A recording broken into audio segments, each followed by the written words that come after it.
Kalau tekanan darah mula naik, apa yang biasa orang kita cari?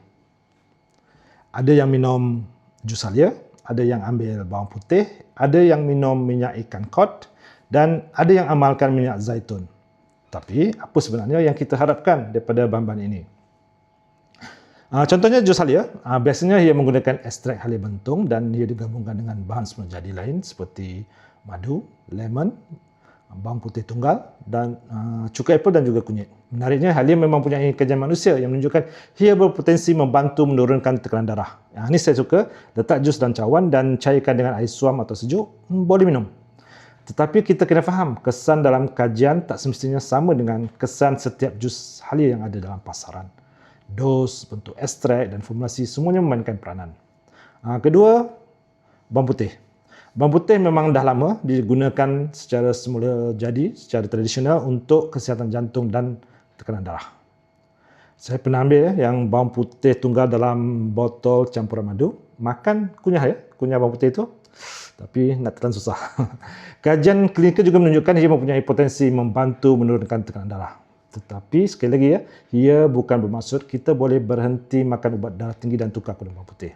Yang ketiga, minyak ikan kod.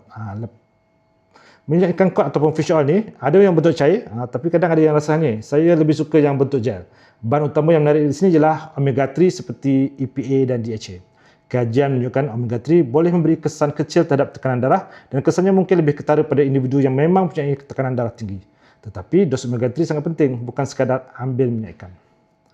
Keempat, minyak zaitun, olive oil.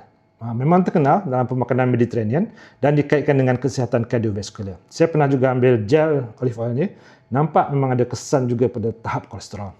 Bukti kajian untuk kesan terus terhadap tekanan darah sememangnya tak begitu konsisten lah. Jadi daripada semua contoh-contoh ni, kita boleh nampak satu perkara. Banyak bahan semula jadi mempunyai bahan aktif tertentu yang berpotensi menyokong kesihatan. Tetapi setiap bahan mempunyai fungsi, dos dan bukti kajian yang berbeza. Sebab itu, formulasi menjadi penting.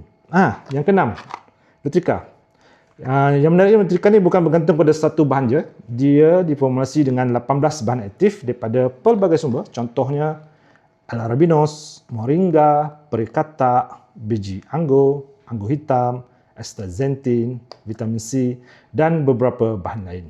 Jadi, kita bukan melihat kepada satu bahan saja. Kita melihat kepada gabungan nutrisi yang menyokong kesihatan metabolik, antioksidan, jantung dan kesejahteraan keseluruhan.